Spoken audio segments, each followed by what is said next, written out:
அதிகாரம் 25. கர்த்தர் மோசேயை நோக்கி, இஸ்ரவேல் புத்திரர் எனக்கு காணிக்கையை கொண்டு வரும்படி அவர்களுக்கு சொல்லு. மனப்பூர்வமாய் உற்சாகத்துடன் கொடுப்பவன் எவனோ அவனிடத்தில் எனக்கு காணிக்கையை வாங்குவீர்களாக.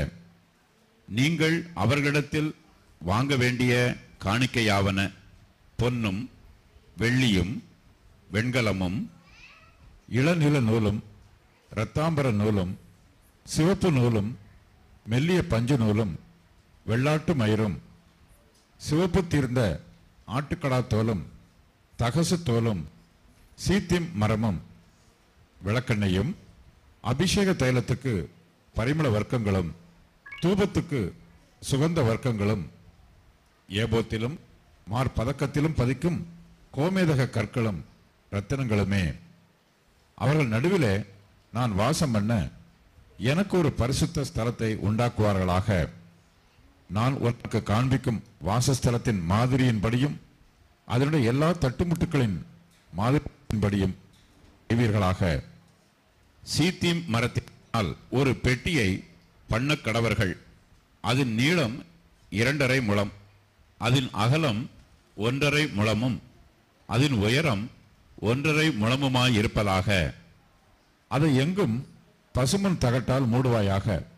நீ அதன் உட்புறத்தையும் வெளிப்புறத்தையும் அதனால் மூடி அதன் மேல் சுற்றிலும் பொன்னினால் திறனையை உண்டாக்கி அதற்கு 4 பொன் வளையங்களை வார்ப்பித்து அவைகளை அதன் 4 மூலைகளிலும் போட்டு ஒரு பக்கத்தில் 2 வளையங்களும் மறுவில் 2 வளையங்களும் இருக்கும்படி தைத்து சீத்திம் மரத்தால் தண்டுகளை செய்து அவைகளை பொன் தகட்டால் மூடி அந்த தண்டுகளால் பெட்டியை சுமக்கும்படி அவைகளை பெட்டியின் பக்கங்களில் இருக்கும் வளையங்களிலே பாய்ச்சக் கடவாய்.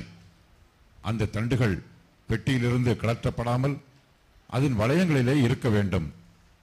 நான் உனக்கு கொடுக்கும் சாட்சி பிரமாணத்தை அந்த பெட்டியிலே வைப்பாயாக. பசும் பொன்னினாலே கிருபாசனத்தை பண்ணுவாயாக. அது 2.5 முழ நீளமும் 1.5 முழ அகலமுமாய் இருக்க கடவது. பொன்னினால் 2 கேருபீன்களை செய்வாயாக. பொன்னை தகடாய் அடித்து அவைகளை செய்து கிருபாசனத்தின் 2 ஓரங்களிலும் வைப்பாயாக. ஒரு புறத்து ஓரத்தில் ஒரு கேருபீனையும் மறுபுறத்து ஓரத்தில் மற்ற கேருபீனையும் பண்ணிவை. அந்த கேருபீன்கள் கிருபாசனத்தின் 2 ஓரங்களிலும் அதனோட ஏக வேலையாய் இருக்கும்படி அவைகளை பண்ண கடவாய். அந்த கேருபீன்கள் தங்கள் செட்டைகளை உயர விரித்து தங்கள் செட்டைகளால் கிருபாசனத்தை மூடுகிறவைகளும் ஒன்றுக்கொன்று எதிர்முகம் உள்ளவைகளுமாய் இருக்க கடவது. கேருபீன்களின் முகங்கள் கிருபாசனத்தை நோக்குகிறவைகளாய் இருப்பதாக. கிருபாசனத்தை பெட்டியின் மீதில் வைத்து பெட்டிக்குள்ளே நான் உனக்கு கொடுக்கும் சாட்சி பிரமாணத்தை வைப்பாயாக. அங்கே நான் உன்னை சந்திப்பேன். கிருபாசனத்தின் மீதிலும் சாட்சி பெட்டியின் மேல் நிற்கும் 2 கேருபீன்களின் நடுவிலும் இருந்து நான் இஸ்ரவேல் புத்திரருக்காக உனக்கு கற்பிக்கப் போகிறவைகளையெல்லாம் உன்னோடே சொல்லுவேன். சீத்திம் மரத்தால் ஒரு மேஜையையும் பண்ணுவாயாக. அது 2 முழ நீளமும் 1 முழ அகலமும் 1.5 முழ உயரமுமாய் இருக்க கடவது. அதை பசும்பொன் தகட்டால் மூடி சுற்றிலும் அதற்கு பொன்னினால் திறனையை உண்டாக்கி சுற்றிலும் அதற்கு 4 விரற்கடையான சட்டத்தையும் அதன் சட்டத்திற்கு சுற்றிலும் பொன்னினால் திறனையையும் உண்டாக்கி அதற்கு 4 பொன் வளையங்களை பண்ணி அவைகளை அதன் 4 கால்களுக்கு இருக்கும் 4 மூலைகளிலும் தைக்க கடவாய். அந்த வளையங்கள் மேஜையை சுமக்கும் தண்டுகளுக்கு இடங்களாய் இருக்கும்படி சட்டத்தின் அருகே இருக்க வேண்டும். அந்த தண்டுகளை சீத்திம் மரத்தினால் செய்து அவைகளை பொன் தகட்டால் மூடக்கடவாய். அவைகளால் மேஜை சுமக்கப்பட வேண்டும். அதற்குரிய தட்டுகளையும் தூப கரண்டிகளையும் கிண்ணங்களையும் பானபலி கரகங்களையும் பண்ணக்கடவாய். அவைகளை பசும்பொன்னினால் பண்ணக்கடவாய். மேஜையின் மேல் நித்தமும் என் சந்நிதியில் சமூக தப்பங்களை வைக்க கடவாய். பசும்பொன்னினால் ஒரு குத்து விளக்கையும் உண்டாக்குவாயாக. அது பொன்னினால் அடிப்பு வேலையாய் செய்யப்பட வேண்டும். அதன் தண்டும் கிளைகளும் மொக்குகளும் பழங்களும் பூக்களும் பொன்னினால் செய்யப்பட வேண்டும்.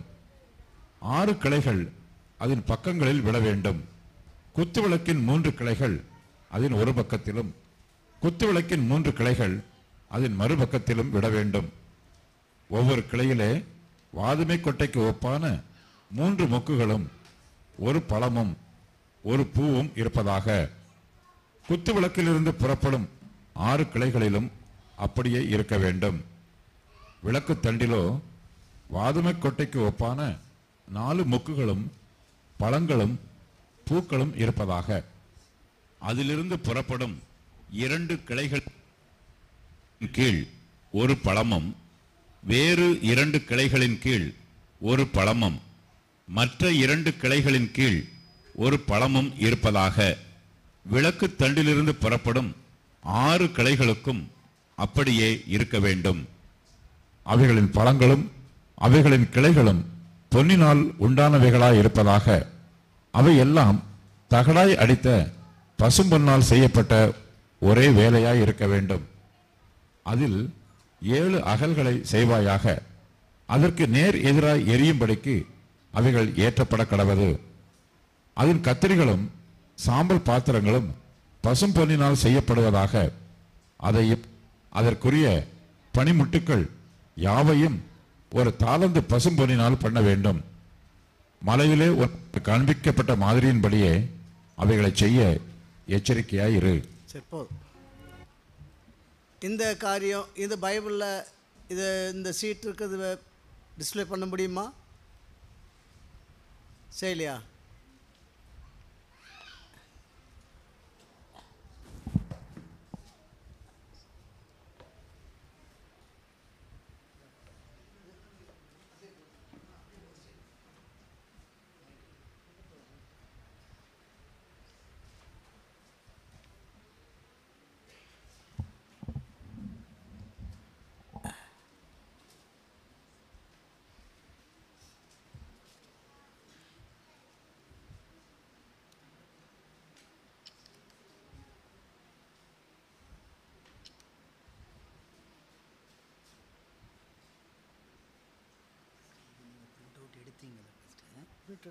அது அந்த ஃபைல் இருக்கா அது உங்களுக்கு அனுப்பிட்டேனே இந்த ஃபைல்.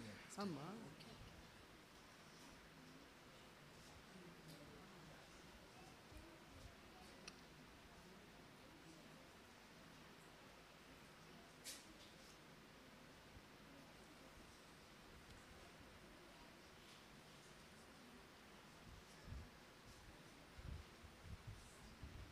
சாரி, நாங்கள் லேட்டாக வந்துட்டு, இல்லைன்னா எல்லாம் ரெடியாக பண்ணி வச்சுருப்போம். இப்போ ஒன்று ஒன்றா பார்க்க வேண்டியதாக இருக்குது.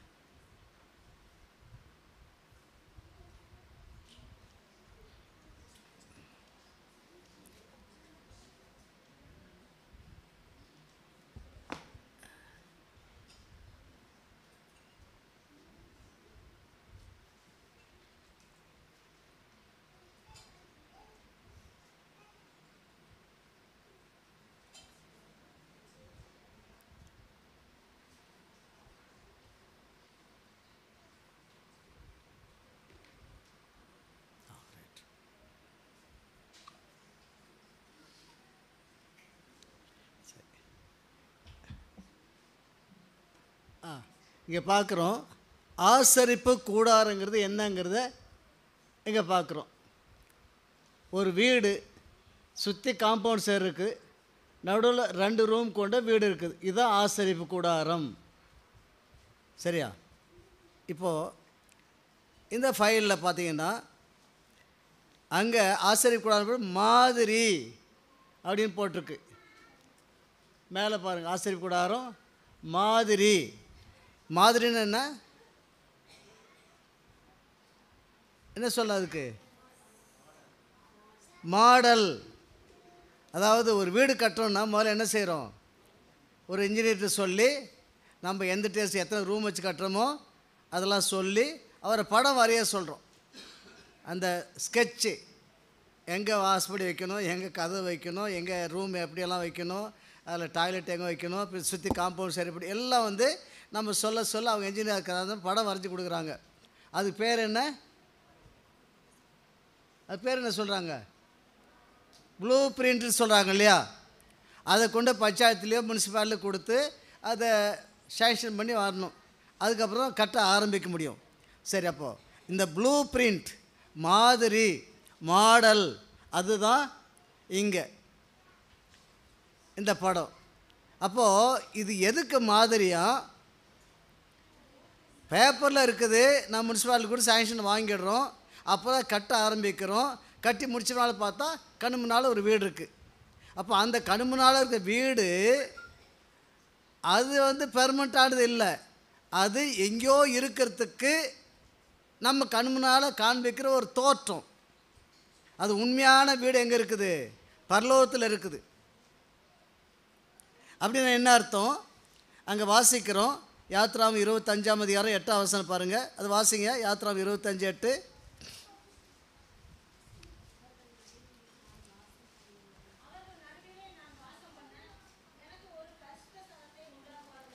இது என்ன, இது எனக்கு ஒரு பரிசுத்த ஸ்தலம், எதுக்கு, நான் வாசம் பண்ண.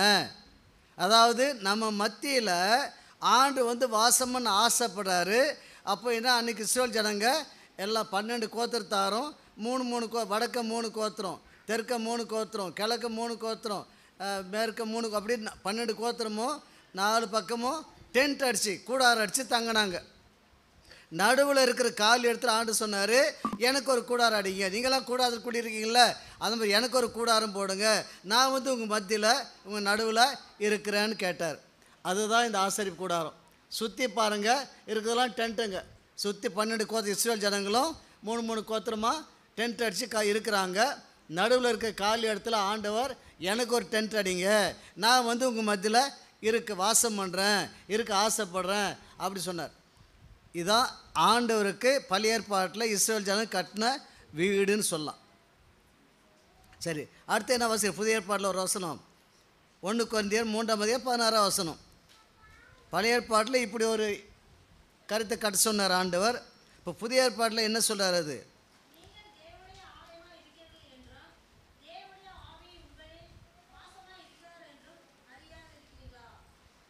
அடுத்த வசனம்.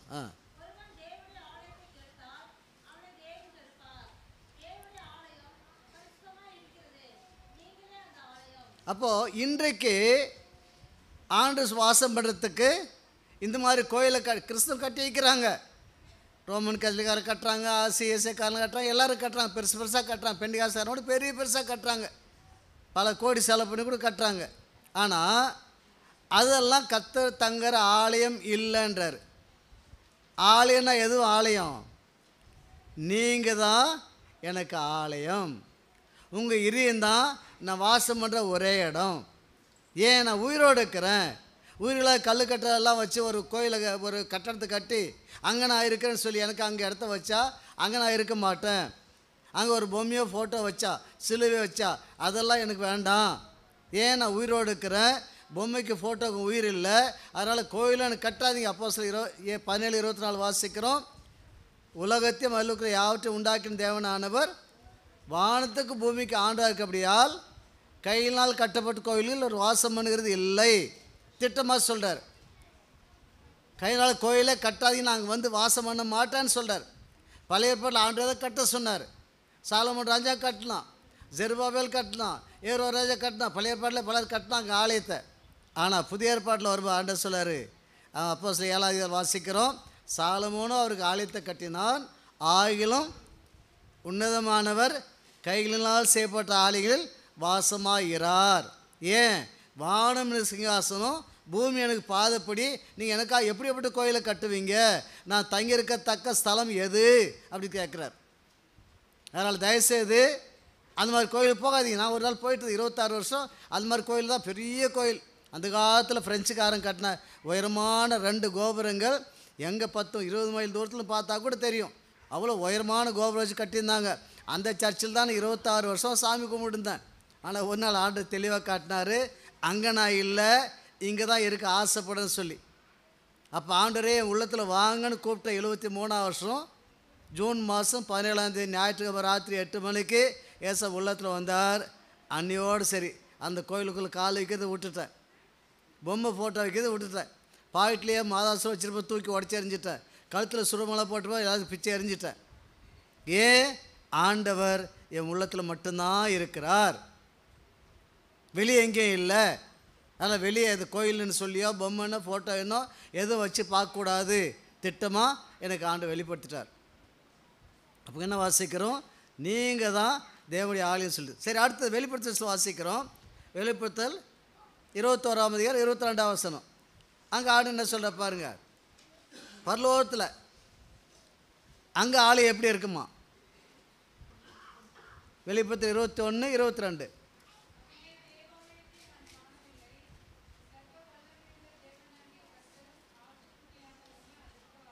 எல்லாம் கவனிங்க.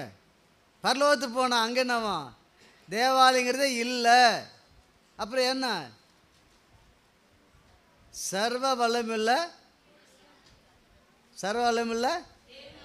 தேவனாய் கர்த்தரும் ஆட்டுக்குட்டி ஆனவருமே. அது என்ன வம்பா போச்சு? இங்கே நாம் ஆலயமாக இருக்கிறோம், அங்கே போனால் என்ன ஆகுதான்? அவர் நமக்கு ஆலயமாக மாறி போகிறாராம். அவருக்குள் நாம் இருக்கிறோமா? இன்றைக்கி நமக்குள்ள அவர் இருக்கிறன்றாரு, நாளைக்கு அவருக்குள் நாம் போய் இருந்துட போகிறோமா? நல்லா கவனிக்கணும். ஆண்டவர் தான் நமக்கு ஆலயம்ன்றாரு, அவருக்குள் நாம் இருக்க போகிறோம்னு சொல்கிறாரு. அப்படி என்ன அர்த்தம்? யோவான் 17ஆம் அதிகாரத்தில் அதை பற்றி வாசிக்கிறோம். யோவான் சுவிசேஷம் 17ஆம் அதிகாரம் 21ஆம் வசனம்.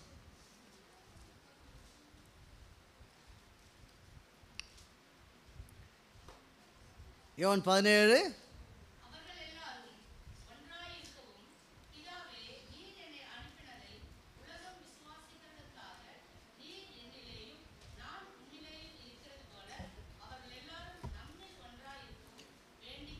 நம்ம எல்லாரும் யாரெல்லாம் இன்றைக்கு ஏசாமி உள்ளத்தில் வச்சு அவரோடு சேர்ந்து வாழ்கிறோமோ, அவர் வந்து சீக்கிரம் நம்மளை கொண்டு போக போகிறாரு.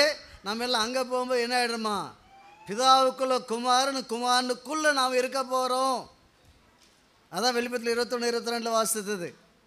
சர்வ வல்ல தேவனாய கர்த்தரும் ஆட்டுக்குட்டி ஆனவருமே ஆலயம், அந்த ஆலயத்துக்குள்ளே நாம் இருக்க போகிறோம். பிதாவோடும் குமாரனோடும் நம்ம ஒன்றா இருக்க போகிறோம். பிதாவு குமாரனை பிரித்து பார்க்கவே முடியாது. அந்த மாதிரி அன்றைக்கு பிதாவு குமாரன் நம்பி பிரித்து பார்க்க முடியாத அளவுக்கு நம்ம அதை ஒன்றாயிட போகிறோம், ஒன்றா இருக்க போகிறோம். அப்போது இந்த ஆலயம், நம்ம இந்த ஆசரிப்பு கூடாரங்கிறதோ அல்லது நம்ம ஆலயங்கிறதோ இதெல்லாம் எதுக்காக? அந்த ஆலயத்தில் போய் ஆண்டோடு ஒன்றாகிறதுக்கு நம்மை ஆயத்தமாக்குற காரியம்தான். அப்போ நம்ம எதுக்கு படிக்கிறத? நம்ம எப்படியெல்லாம் வாழ்ந்தால் அங்கே போய் பிதாவுக்குள்ள குமாருக்குள்ள நாமமாக ஒன்றாயிடுவோம் அப்படி தெரிஞ்சுக்கிறதுக்காக தான். தெரிஞ்சு அதன்படி நம்ம அர்ப்பணித்தா ஆவியாக நமக்குள்ளே கிரியை செய்து நம்ம அப்படி மாற்றி அமைக்கிறார். அவர் பரலோகத்தில் இருக்கிற ஆலயத்துக்கு மாதிரி, sample, example, model, blue print என்ன வேணால் சொல்லலாம். அதுதான் இந்த ஆசரிப்பு கூடாரம். அப்போ இந்த ஆசரிப்பு கூடாரத்தை படிக்கும்போது அப்படி ஆவிக்கிற அர்த்தத்தை நம்ம எடுத்துக்கணும். முதலாவது இந்த ஆசரிப்பு கூடாரம் தேவனுனாலே ஏசாமிலாம் ஒன்று தான். பிதாவும் குமாரனும் பிரித்து பார்க்க முடியாது. குமாரனே பிதாவை வெளிப்படுத்துகிறவர், பிதாவை தனியாக நம்ம போய் பார்க்க முடியாது எங்கேயுமே.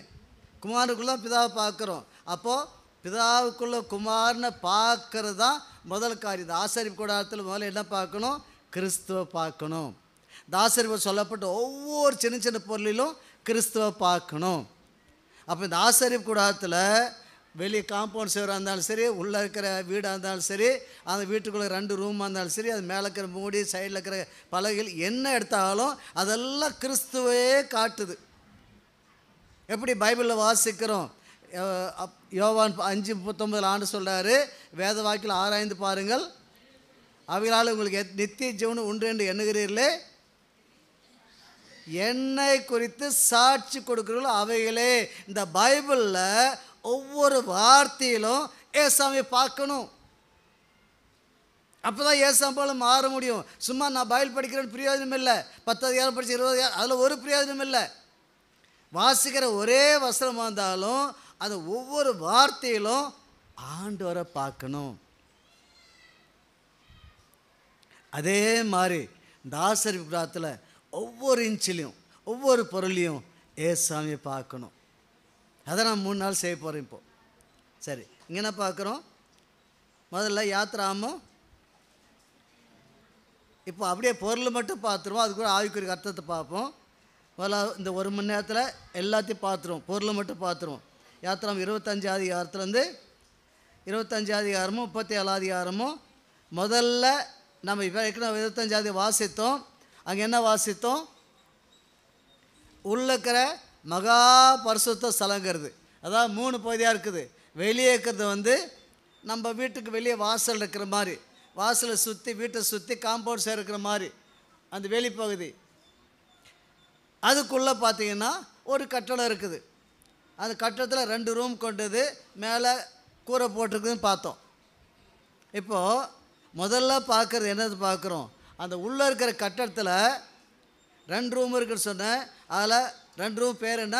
பரிசுத்த ஸ்தலம், மகா பரிசுத்த ஸ்தலம். முன்னால் இருக்கிறது பரிசுத்த ஸ்தலம், அது 20 ரூமு. பின்னால் இருக்கிறது 10க்கு 10 ரூமு, சின்ன ரூம். இப்போ நிறைய வீடுகளில் இந்த மாதிரி சின்னதாக இருக்குது இன்றைக்கி. 1 BHK அப்படின்னு சொல்லுவாங்க. ஒரு பெட்ரூமு, ஒரு ஹாலும், ஒரு கிச்சனு கொண்ட வீடு அப்படின்னு நிறைய பெங்களூர் நான் பார்த்தேன். நிறைய வீடுங்க அப்படி தான் இருக்குது. ஏன்? சின்ன குடும்பம், ஒரு குடும்பம் இருக்கிற மாதிரி. அந்த மாதிரி இங்கே இந்த மகா பரிசுத்த ஸ்தலம், பரிசுத்த ஸ்தலம் 2 இடமா இருக்குது. அதில் முதல்ல மகா பரிசுத்த ஸ்தலம்னா என்ன, அதை பற்றி நம்ம வாசித்தோம். யாத்திரை 25 அதிகாரத்தில் என்ன மகா பரிசுங்கிறது? ஆண்டவர் வாசம் பண்ணுற இடம். பரிசுத்த ஸ்தலங்கிறது என்ன? ஆசாரியர்கள் அடிக்கடி உள்ளே போய் அங்கே காரியங்கள் செய்வாங்க. வெளி முற்றம் சொல்லும்போது, வெளி பிரகாரம் சொல்லும்போது அங்கே யார் வேணால் வரலாம், யார் வேணால் இருக்கலாம். அங்கே 2 பொருள் பார்க்குறோம். பலிப்பீடம் ஒன்று இருக்குது, தண்ணி தொட்டி ஒன்று இருக்குது. அதெல்லாம் பின்னால் பார்ப்போம். அதை சுற்றி இந்த காம்பவுண்ட் சேர் மாதிரி இருக்குது, அதுக்கு பிரகாரம் பேர். அது என்னன்னு பார்ப்போம். இப்போ முதல்ல பார்க்குறது என்ன? ஆண்டவர் இந்த ஆசரிப்பு கூடாரத்தில் எங்கே இருக்கிறார்? அதான் 25 அதிகாரத்தில் வாசித்தோம். அதை 37 அதிகாரத்தில் எப்படி பெசலியல் அவனுக்கு கூட சேர்ந்து ஆள் சேர்ந்து கட்டினாங்க அப்படின்னு பார்க்குறோம். அது 37 அதிகாரத்தில் பார்க்கலாம். டைம் தான் வாசிப்போம், இல்லை வீட்டில் வாசிக்குவாங்க. அப்போ இங்கே என்ன பார்க்குறோம்? முதலாவது மகா பரிசுத்த ஸ்தலம். அதில் 3 காரியம். ஒன்று, ஒரு பெட்டி இருக்குது. அந்த பெட்டிக்கு மேலே கிருபாசனம் சொல்லி ஒரு தட்டு. கிருபாசனம் அப்படின்னு அர்த்தம். ஆண்டவர் அந்த இடத்துல உட்கார்ந்து அங்கேருந்து தன் ஜனங்களை கிருபியாக பேசி நடத்துகிற இடம்.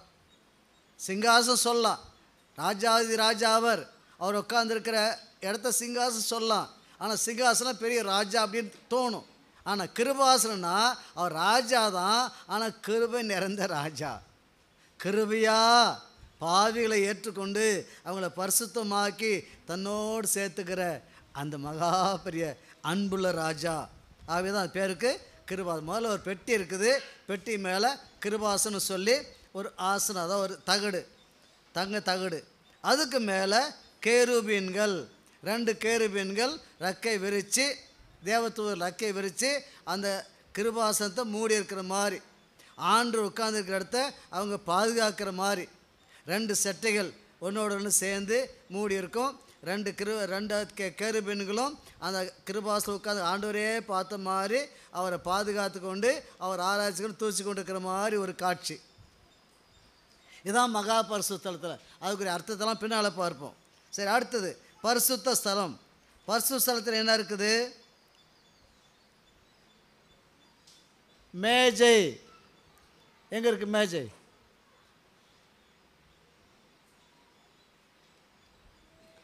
பார், இதான் மேஜை. இது மேஜை. அதுக்கப்புறம் 2வது குத்து விளக்கு, 3வது தூவப்பீடம். அப்போ இந்த பரிசுத்த ஸ்தலத்தில் 3 பொருள் இருக்குது. சமூகத்தை அப்போ மேஜைன்றது ஒன்று, குத்து விளக்குங்கிறது ஒன்று, தூவப்பீடங்கிறது ஒன்று. இந்த 3 காரியமும் பரிசுத்த ஸ்தலத்தில் இருக்குது. அதுவும் நான் வாசித்து 25 அதிகாரத்திலே 2 வாசித்து, தூவப்பீடம் மட்டும் வாசிக்கலை. தூவப்பீடங்கிறது 30 அதிகாரம் சொல்லப்பட்டு அதை வாசிக்கிறோமா? எவ்வளோ தூரம் புரிஞ்சதோ தெரியல. 25 அதிகாரத்தில் 5 காரியங்களை பார்த்தோம். உடன்படிக்கை பெட்டி, கிருபாசனம், கேருபீன்கள், அதுக்கப்புறம் மேஜை, குத்து விளக்கு. இது 5 காரியத்தை நம்ம 25 அதிகாரத்தில் வாசித்தோம். 30 அதிகாரத்தில் 1ஆம் வசனம் வாசிங்க. 30ஆம் அதிகாரம் யாத்ராகமம் 30ஆம் அதிகாரம்.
சரி, அவ்வளோதான். அப்போது இங்கே பார்க்குறோம், பரிசுத்த ஸ்தலத்தில் இருக்கிற 3 பொருள்கள் என்னென்ன?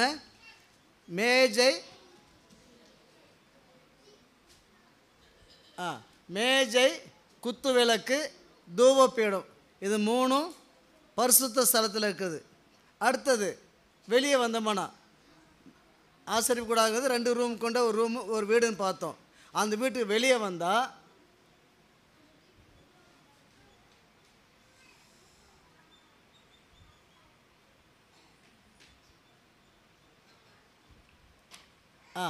ஆசரிப்பு கூடாரம் இருக்குதா?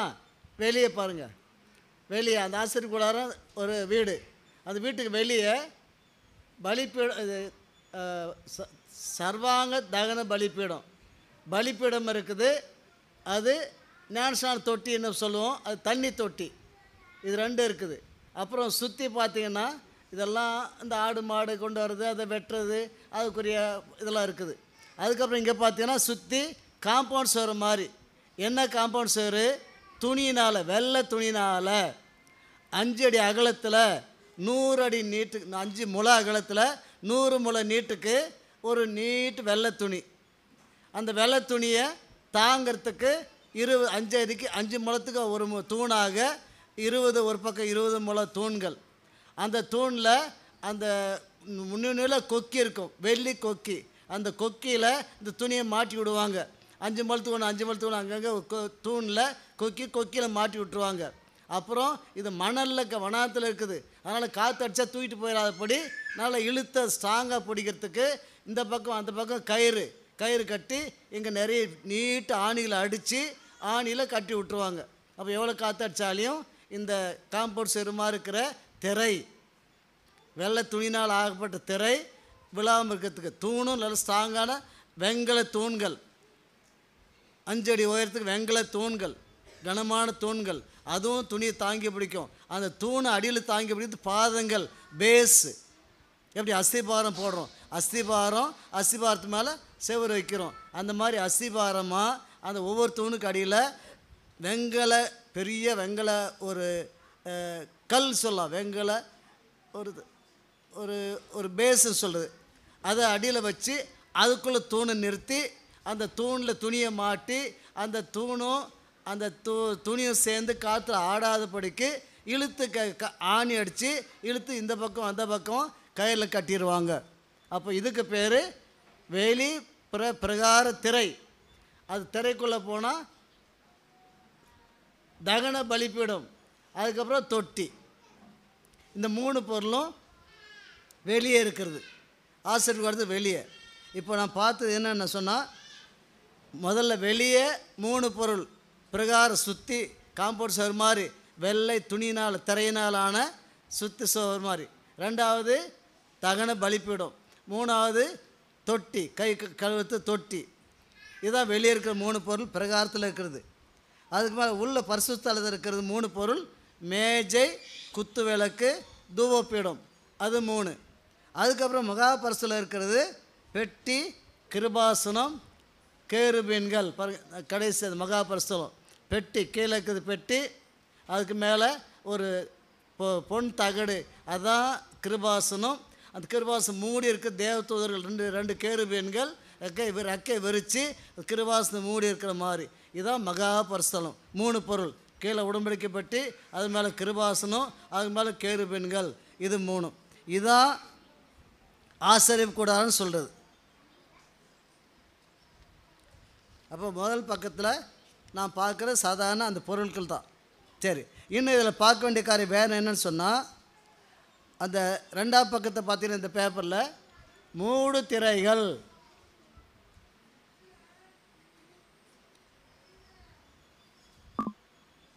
என்ன மூடு திரைன்னா, அந்த ஆசரிப்பு கூடாரத்துக்கு மேலே இருக்கிற ரூஃப், கூரை. நம்ம கூரை போடுறோம் இல்லையா, ஒன்று ஓலையில் போடுவாங்க, இல்லை தகரத்தில் போடுவாங்க, இல்லை சிமெண்ட் ஷீட் போடுவாங்க. இப்போ இங்கே என்ன போட்டிருக்குன்னா, அந்த ஆசரிப்பு கூடாரத்துக்கு கூரை என்ன போட்டிருக்குது, 4 விதமான பொருட்கள். இங்கே பார்த்து மூடு திரைகள்லாம் அதான் ஆசரிப்பு கூடாரத்தை மூடி இருக்கிற திரை. அது என்ன திரைகள்? 4 தான். 1 கலர் நூல் மூடு திரை. ஆமாம், வாசிக்கலாமா இப்போது? சரி, வாசித்துருவோம். யாத்ராம் 26ஆம் அதிகாரம் 1-6 வரைக்கும். என்ன மூடு திரைன்னா, அந்த ஆசரிப்பு கூடாரத்துக்கு மேலே இருக்கிற ரூஃப், கூரை. நம்ம கூரை போடுறோம் இல்லையா, ஒன்று ஓலையில் போடுவாங்க, இல்லை தகரத்தில் போடுவாங்க, இல்லை சிமெண்ட் ஷீட் போடுவாங்க. இப்போ இங்கே என்ன போட்டிருக்குன்னா, அந்த ஆசரிப்பு கூடாரத்துக்கு கூரை என்ன போட்டிருக்குது, 4 விதமான பொருட்கள். இங்கே பார்த்து மூடு திரைகள்லாம் அதான் ஆசரிப்பு கூடாரத்தை மூடி இருக்கிற திரை. அது என்ன திரைகள்? 4 தான். 1 கலர் நூல் மூடு திரை. ஆமாம், வாசிக்கலாமா இப்போது? சரி, வாசித்துருவோம். யாத்ராம் 26ஆம் அதிகாரம் 1-6 வரைக்கும்.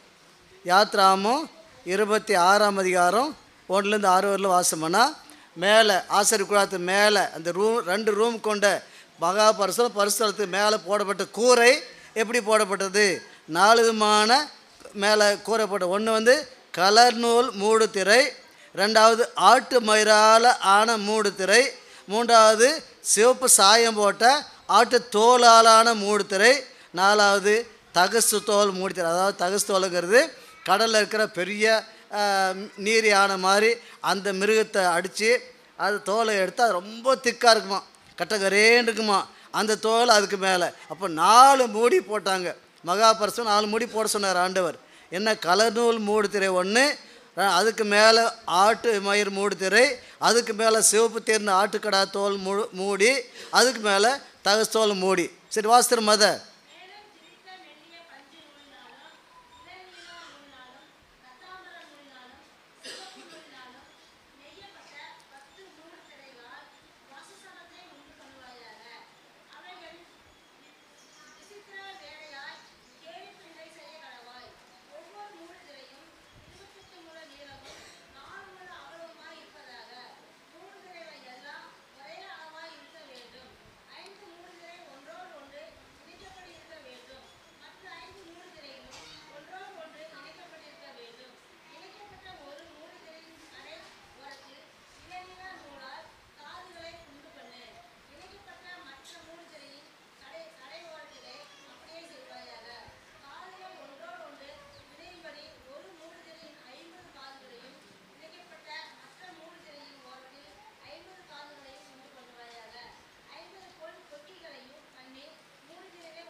சரிங்க.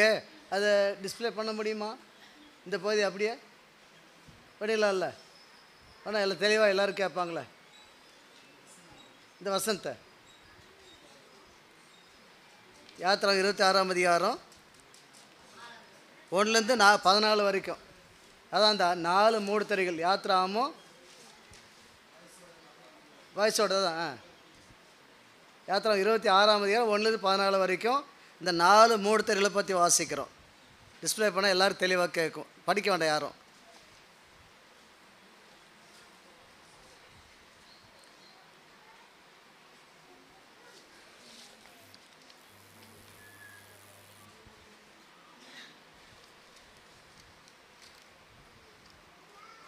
Disconnected.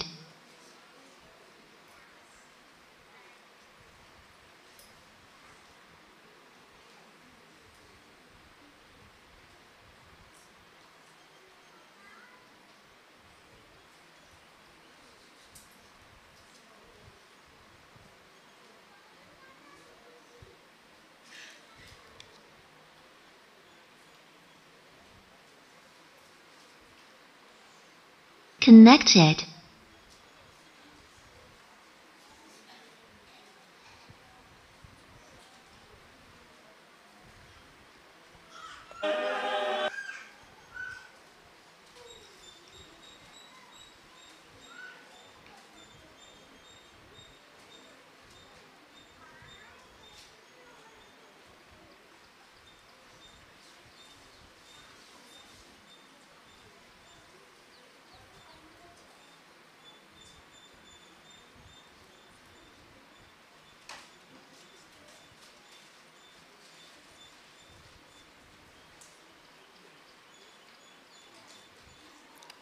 இருபத்தி 6:1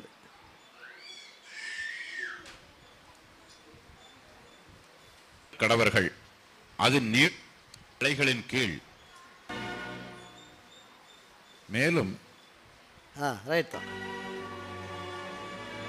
அதிகாரம் 26. மேலும் திரித்த மெல்லிய பஞ்சு நூலினாலும் இளநீல நூலினாலும் இரத்தாம்பர நூலினாலும் சிவப்பு நூலினாலும் நெய்யப்பட்ட 10 மூடு திரைகளால் வாசஸ்தலத்தை உண்டு பண்ணுவாயாக. அவைகளில் ஒன்று வந்து 4 கலர் நூலால் நெய்யப்பட்ட ஒரு கம்பளின்னு சொல்கிறான், அல்லது பெட்ஷீட் சொல்ல ஏதோ ஒன்று. அந்த மாதிரி 4 கலர் நூலால் அழகானது, அதிலே கேருபீன்களை பதிச்சு, நூல் நெய்யப்படும் போது கேருபீன்களை பதிஞ்சிருக்கிற மாதிரி நூல் தெரியும். தறியில் இப்படிலாம் செய்கிறாங்க, என்னென்ன உருவமெல்லாம் போடுறாங்க, அப்படிலாம் அந்த மாதிரி பண்ணி அதை 10 மூடு திரைகள் உண்டாக்கி 5 ஒன்றாவும் இன்னும் 5 ஒன்றாவும் சேர்த்து கடைசியில் அது 2 ஒன்றா சேர்த்து ஒரே மூடு திரையாக மேலே போடினார். அதுக்கு மேலே ஆட்டு மயிரால் 11 திரைகளை உண்டாக்கி அதை ஒரு பக்கம் 5 ஒரு பக்கம் 6 இணைச்சி, அப்போ இது 2 ஒன்றா இணைச்சி ஆட்டு மயிர் மூடு திரையை அதுக்கு மேலே போடினார்.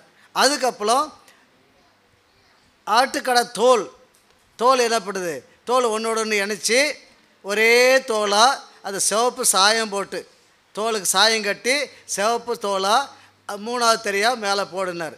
அதுக்கு மேலே தகசு தோலுங்கிறது நீர் யானைன்னு சொல்கிறாங்க. அது நீரில் இருக்க பெரிய ஒரு மிருகம், அந்த மிருக தோல் ரொம்ப முத்தமாக இருக்குமா, அந்த தோலை அதுக்கு மேலே போட சொன்னார். அப்படி 4 மூடு திரைகள். சரி, அப்படி ஆவிக்குரிய அர்த்தங்களை பின்னால் பார்ப்போம். அடுத்தது இந்த ஆசரிப்பு கூடாரத்தை சுற்றி செவர் வேணுமில்ல, மேலே கூரை இருக்குது, கீழே உள்ள இருக்கிற பொருளை சீத்தி மரத்தால் உண்டு பண்ணுவாயாக. ஒவ்வொரு பலகையும் 10 முழ நீளமும் 1.5 முழ அகலமுமாய் இருக்க வேண்டும். ஒவ்வொரு பலகைக்கும் ஒன்றோடொன்று ஒத்து இசைந்திருக்கும் 2 கழுந்துகள் இருக்க வேண்டும். வாசஸ்தலத்தின் பலகைகளுக்கெல்லாம் இப்படியே செய்வாயாக. வாசஸ்தலத்துக்காக செய்யப்படுகிற பலகைகளில் 20 பலகை தெற்கே தென் திசைக்கு எதிராக நிற்க கடவது. அந்த 20 பலகைகளின் கீழே வைக்கும் 40 வெள்ளி பாதங்களை உண்டு பண்ணுவாயாக.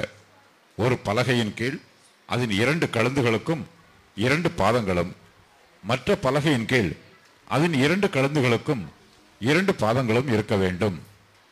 வாசஸ்தலத்தின் மறுபக்கமாகிய வடபுறத்திலும் 20 பலகைகளையும் அவைகளின் கீழ் 40 வெள்ளி பாதங்களையும் உண்டு பண்ணுவாயாக.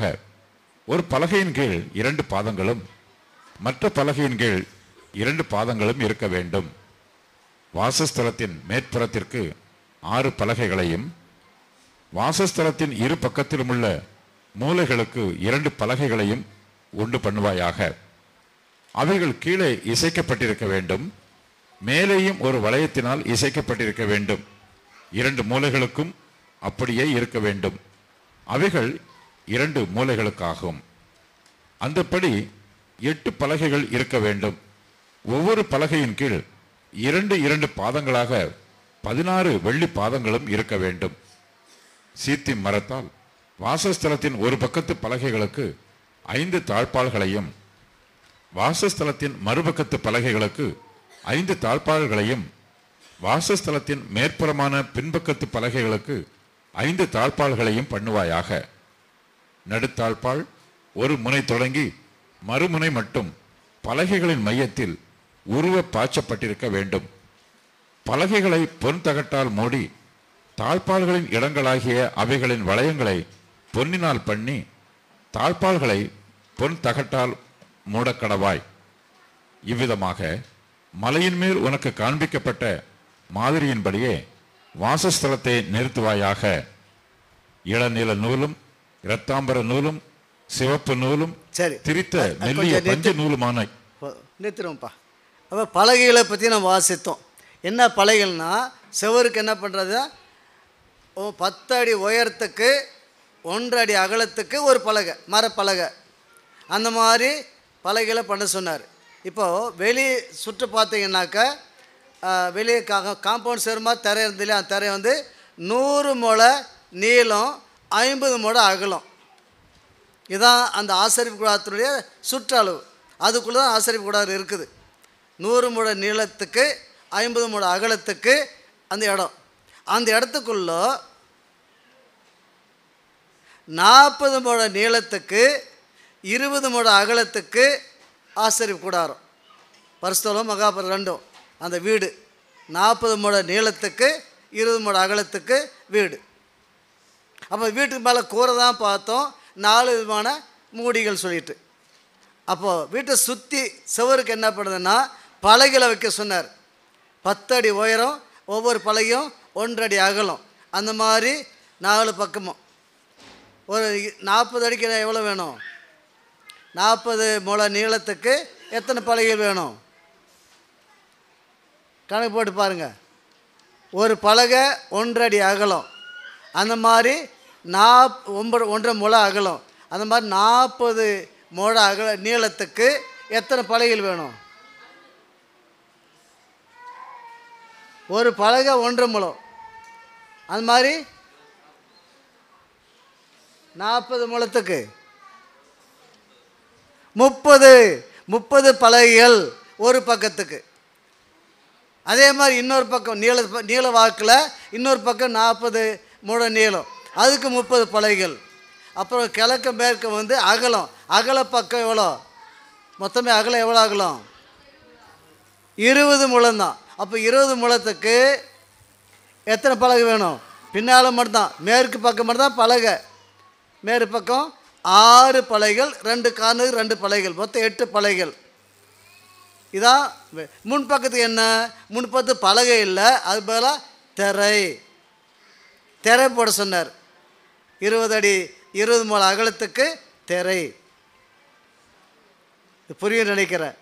பலகைகள் சுற்றி 3 பக்கம் பலகைகள், முன்னால் பக்கம் மட்டும் பலகை இல்லை, திரை. சரி, அங்கே பார்த்துட்டுமா பலகைகள். சரி, பலகைகளுக்கு என்ன வேணும்? பலகைகளை வனாத்தில் நிற்க வைக்கணும்னா, காற்றுல அடிச்சு போகாமல் இருக்கணும்னா என்ன பண்ணும்? ஸ்ட்ராங்காக, அது அஸ்திபாரம் ஸ்ட்ராங்காக இருக்கணும். என்ன அஸ்திபாரம்? பாதங்கள். அப்படி அதுக்கப்புறம் நம்ம கடைகள்லாம் முன்னால் பார்த்தீங்கன்னா பலகை தான் கேட் போட்டிருப்பாங்க. நிறைய கடைகளுக்கு தெருவில் பார்த்தீங்கன்னா கடைகளுக்கு பலகை கேட் போட்டிருப்பாங்க. ஒரு 6 பலகை 7 பலகை இருக்கும். அது என்ன பண்ணுவாங்க? பலகையில் சாயந்தரம் எல்லாத்தையும் நிற்க வச்சு தாப்பா ஒன்று நீட்டாக ஒரு இரும்பு தாப்பால் போட்டு விட்ருவாங்க. போட்டு அதில் பூட்டு போட்டுட்ருவாங்க. ஒரு பூட்டை 2 பூட்டை போட்டுருவாங்க. இப்போ கூட நான் பார்க்குறோம், இப்போலாம் புதுசாக என்ன வந்துருச்சு, ஷட்டர் வந்துருச்சு. இப்போது ஷட்டர் இல்லாத இடங்களில் பலகை தான் வைக்கிறாங்க. 4 பலகை 5 பலகை வரிசையாக வச்சு அந்த பலகையில் குறுக்க இருப்பு தாப்பால் நீட்டாக தாப்பால் போட்டு அதுக்கு 2 இடத்துல பூட்டு போட்டாங்கன்னா முடிஞ்சு போச்சு. அதான் இங்கே பலகைகளுக்கு 2 பக்கமும் 5 தாழ்பால்கள். அதே மாதிரி பின்பக்கமும் 5 தாழ்பால். நடுவில் இருக்கிற தாழ்பால் இந்த கடைசிக்கு அந்த கடைசிக்கு இருக்கும். மற்ற தாழ்பால்லாம் கொஞ்சம் அளவு குறைவாக இருக்கும். அப்படி 5 தாழ்பால் 3 பக்கமும் 15 தாழ்பால் இருக்குன்னு சொல்லி பார்த்தோம். அதுக்கப்புறம் தூண்கள். சரி, இது வந்து பலகைகள் சம்மந்தப்பட்டது. அடுத்தது இப்போ அடுத்தது வாசி பாருங்கள், திரைச்சீலை பற்றி 26ஆம் அதிகாரத்தில்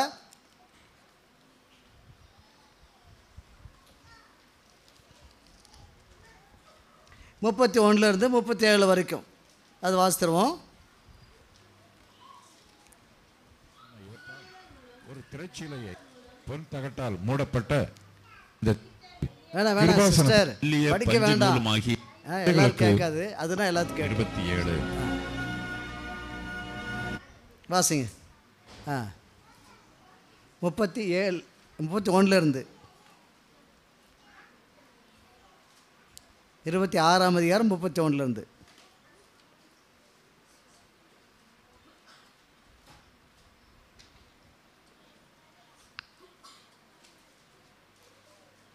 சித்திர வேலையால் செய்யப்பட்ட சிவப்பு நூல் மலையின் மேல் உனக்கு காண்பிக்கப்பட்ட மாதிரியின்படியே வாசஸ்தலத்தை நிறுத்துவாயாக. இளநீல நூலும் இரத்தாம்பர நூலும் சிவப்பு நூலும் திரித்த மெல்லிய பஞ்சு நூலுமான இவற்றால் ஒரு திரைச்சீலையை உண்டு பண்ண கடவாய்.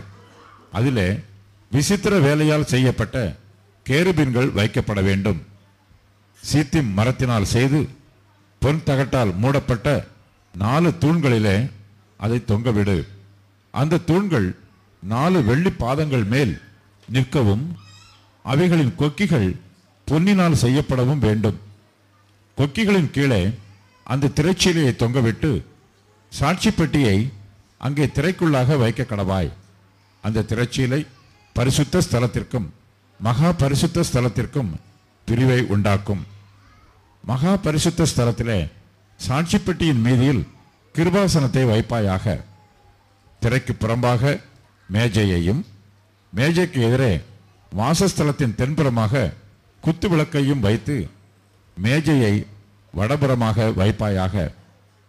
இள நீல நூலும் இரத்தாம்பர நூலும் சிவப்பு நூலும் திரித்த மெல்லிய பஞ்சு நூலுமாகிய இவற்றால் சித்திர தையல் வேலையான ஒரு தொங்கு திரையும் கூடாரத்தின் வாசலுக்கு உண்டாக்கி அந்த தொங்கு திரைக்கு சீத்தி மரத்தால் 5 தூண்களை செய்து அவைகளை பொன் தகட்டால் மூடி அவைகளுக்கு பொன் கொக்கிகளை உண்டாக்கி அவைகளுக்கு 5 வெண்கல பாதங்களை வார்ப்பிக்க கடவாய்.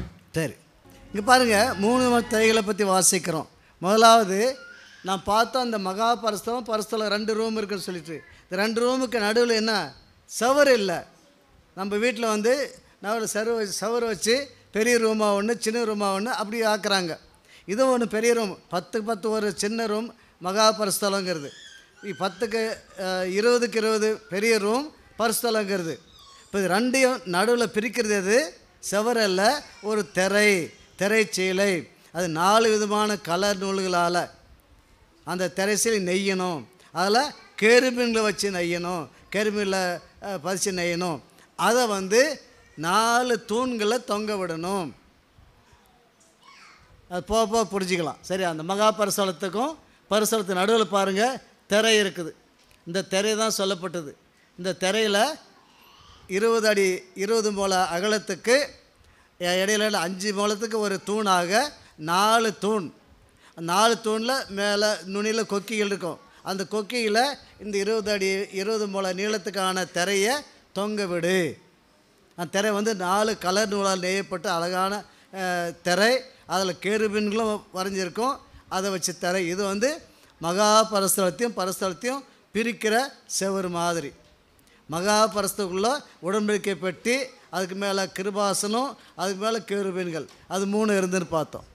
பரிசுத்தத்தில் ஒரு பக்கம் சமூகத்தப்ப மேஜை, இன்னொரு பக்கம் குத்து விளக்கு, அந்த திரையை ஒட்டினாட்டும் தூப பீடம், இது 3 பரிசுத்தலத்துக்குள்ளே இருந்தது.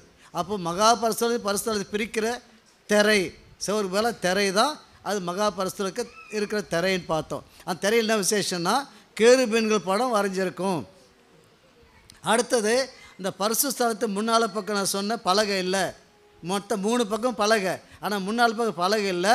அங்கே 5 தூண்களை வச்சு அந்த 5 தூண்களில் கொக்கியில் வச்சு அந்த கொக்கியில் ஒரு திரை தொங்க விடணும். அந்த திரையும் 4 கலர் நூலால் நெய்யப்பட்ட திரை, அழகான திரை. ஆனால் கேருபீன் இல்லை, சும்மா வெறும் கலர் நூல் நெய்யப்பட்ட திரை. 4 அந்த 20 முழ அகலத்துக்கு 5 தூண்களில் அதை அந்த கொக்கியில் தொங்க விடணும். அது பரிசுத்தலத்தினுடைய வாசல் மூடி. அது வழி அந்த திரையை திறந்து தான் உள்ளே போகணும், பரிசுத்தலத்துக்கு உள்ளே போகணும். அதுக்கு உள்ளே இருக்கிற திரையை திறந்து தான் மகா பரிசுத்த தலத்துக்குள்ளே மகாபிரதான ஆசாரியன் மட்டும் வருஷம் ஒரு முறை தான் போவான், மற்ற யாரும் போக முடியாது. அப்போ 2 திரையாச்சு. 3வது திரை என்ன? அங்கே வாசித்தோம் 37ஆம் அதிகாரத்தில் 36லேருந்தே வாசிங்களா, 36, 37 நம்ம ஏற்கனவே வாசித்தோம். இளநீல நூலும் இரத்தாம்பர நூலும் சிவப்பு நூலும் திரித்த மெல்லி பஞ்சு நூலும் ஆகியவற்றால் சித்திர தையல் வேலையான ஒரு தொங்குத்திரையும் கூடாரத்தின் வாசலுக்கு உண்டாக்கி அந்த தொங்குத்திரைக்கு சீத்தி மரத்தால் 5 தூண்களை செய்து அவைகளை பொன் தகட்டால் மூடி அவைகளுக்கு பொன் கொக்கியில் உண்டாக்கி. இது பரிசுத்த ஸ்தலத்துக்கு நுழையிற இடத்துல இருக்கிற திரை, கதவு மாதிரி. கதவு திறந்தால் உள்ளே போவோம், அந்த மாதிரி கதவு மாதிரி. கதவு இல்லை, திரை. அது 20 முழ அகலத்துக்கு திரை. அதில் 5 தூண்கள் அந்த திரையை தாங்கி பிடிக்கும், கொக்கி இல்லை. இது அடுத்தது கூடார வாசலுக்கு இருக்கிற திரை. 27ஆம் அதிகாரம் 9ஆம் வசனம். யாராவது வாசிருங்க. 27ஆம் 9ஆம் வசனம்.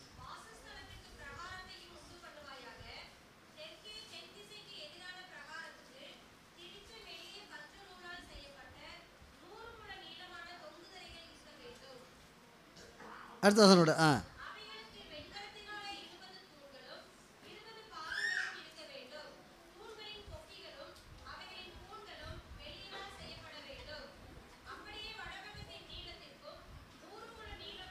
சரி இருங்க, இது முழுசும் ஒரு தடவை படிச்சிடுமா? பிரகாரத்தை பற்றி வாசிக்கிறோம். 27ஆம் அதிகாரம் 9லேருந்து 16 வரைக்கும் வாசிங்க. அந்த இதில் வாசிடுங்க. 27ஆம் அதிகாரம் 9லேருந்து 16. பஞ்சு நூலால் செய்யப்பட்டதுக்கு பலகைகளினாலே பண்ண வேண்டும். மலையில் உனக்கு காண்பிக்கப்பட்டபடியே அதை பண்ண கடவர்கள்.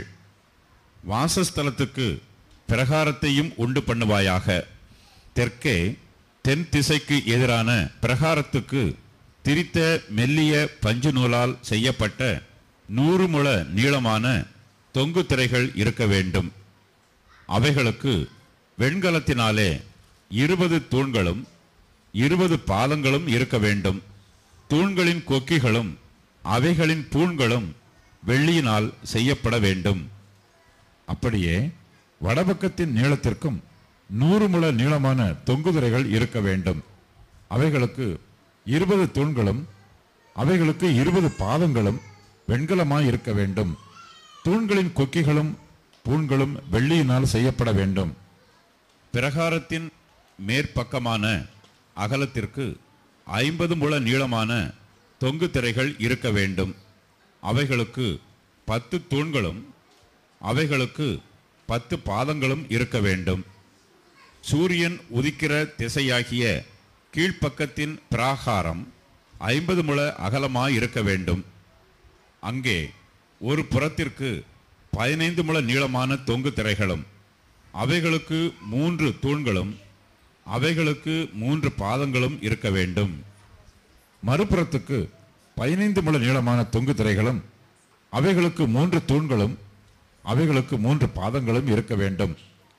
பிரகாரத்தின் வாசலுக்கு இள நீல நூலாலும் இரத்தாம்பர நூலாலும் சிவப்பு நூலாலும் திரித்த மெல்லிய பஞ்சு நூலாலும் சித்திர தையல் வேலையாய் செய்யப்பட்ட 20 முழ நீளமான ஒரு தொங்கு திரையும் அதற்கு 4 தூண்களும் அவைகளுக்கு 4 பாதங்களும் இருக்க வேண்டும்.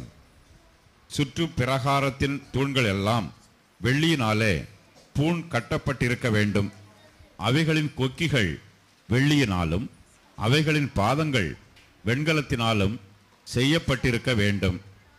பிரகாரத்தின் நீளம் 100 முழமும் இருபுறத்து அகலம் 50 50 முழமும் உயரம் 5 முழமுமாய் இருப்பதாக அதன் தொங்கல்கள் திரித்த மெல்லிய பஞ்சு நூலினால் செய்யப்பட்டு அதன் தூண்களின் பாதங்கள் வெண்கலமாய் இருக்க வேண்டும். வாசஸ்தலத்துக்கு அடுத்த சகல பணிவிடைக்கு தேவையான எல்லா பணிமுட்டுகளும் அதன் எல்லா முளைகளும் பிரகாரத்தின் எல்லா முளைகளும் வெண்கலமாய் இருக்க வேண்டும். சரி, போதும். இங்கே பார்க்குறது என்ன? திரைச்சீலை. நம்ம பார்க்கறதுல திரைச்சீலை அப்படின்ட்டு முதல் திரைச்சீலை பார்த்தோம். மகா பரிசுத்தத்தை பிரிக்கிற திரைச்சீலை. அது 4 கலர்னால நெய்யப்பட்டது. அதில் கேருபீன்களும் வரையப்பட்டதுன்னு பார்த்தோம். அடுத்த திரைச்சீலை ஆசீர்வாதத்தில் நுழையிற இடத்துல 3 பக்கம் பலகை போட்டிருக்குது. முதல் பக்கம் பலகை இல்லை, அது போல் திரைச்சீலை. அதுவும் கலர் நூல் 4 கலர் நூல் நெய்யப்பட்டது. ஆனால் அது கேருபீன்கள் கிடையாது. அப்போ அது 5 தூண்களில் அது நிற்க வைக்கணும்னு சொல்லி. ஏன் 5 ஏன் 4 இதெல்லாம் பின்னால் பார்ப்போம். 5 தூண்களால் அந்த முன்னால் இருக்கிற 20 முழ நீளத்துக்கு இருக்கிற தொங்கு திரையை தொங்க வைக்கணும்னு பார்த்தோம். அடுத்தது வெளியே பிரகாரங்கிறது சுற்றி காம்பவுண்ட் சேர் மாதிரி. அதுக்கு என்ன? 2 பக்கம் 100 முழம், நீளத்தில் 100 முழம், அகலத்தில் 50 முழம். இதுக்கு சுற்றி காம்பவுண்ட் சேர் மாதிரி திரை. அது எப்படின்னா திரை சுற்றி 3 பக்கமும் வலது பக்க தெற்க வடக்க மேற்க 3 பக்கமும் 50 100 முழங்களுக்கு வெள்ளை துணியிலேயே ஆன ஒரு திரை. முழுசு வெறும் வெள்ளை துணி தான். முன்னால் மட்டும் 50 முழ அகலம் இருக்குது. அந்த 50 முழ அகலத்துக்கு ஒரு பக்கம் 15, ஒரு வாரம் 15 முழத்துக்கு வெறும் வெள்ளைத்திரை. அதே மாதிரி இன்னொரு வாரம் 15 முழத்துக்கு வெறும் வெள்ளைத்திரை. நடுவில் 15 30 போனால் நடுவில் 20 முழம் இருக்குது. இந்த 20 முழத்துக்கு கலர் நூல்னால 4 கலர் நூல் ஏற்பட்ட அழகான திரை. எல்லாம் புரிஞ்சுக்கணும். சுற்றி காம்பவுண்ட் சேர்த்துக்கு பாருங்கள், சுற்றி இருக்கிறது நடுவில் பாருங்கள் கலர் கலராக தெரியுது. அதுதான் கலர் நூல் திரை. அதான் நுழையிற இடம். யார் எங்கேருந்து வந்தாலும் வேறு எங்கேயும் நுழைய முடியாது. மேற்கையோ வடக்கையோ தெற்கையோ எங்கேயுமே வழி கிடையாது. எல்லாம் திரை தான். தூண் நிற்க வச்சு தூணில் கொக்கியில் திரையை 5 முழ அகலத்துக்கு 100 முழ நீளத்துக்கு ஒரே வெள்ளைத்திரை இருக்கும். அது வழியாக நுழைய முடியாது. அதில் அப்போ மேற்கு ஒருத்தர் இருந்தாலும் சரி, தெற்கு இருந்தாலும் சரி, வடக்கு இருந்தாலும் சரி, எல்லாம் எங்கே வரணும்? கிழக்க தான் வரணும். கிழக்க வந்தால் கிழக்க அங்கே அழகான கலர் 4 கலருக்கு திரை இருக்குது.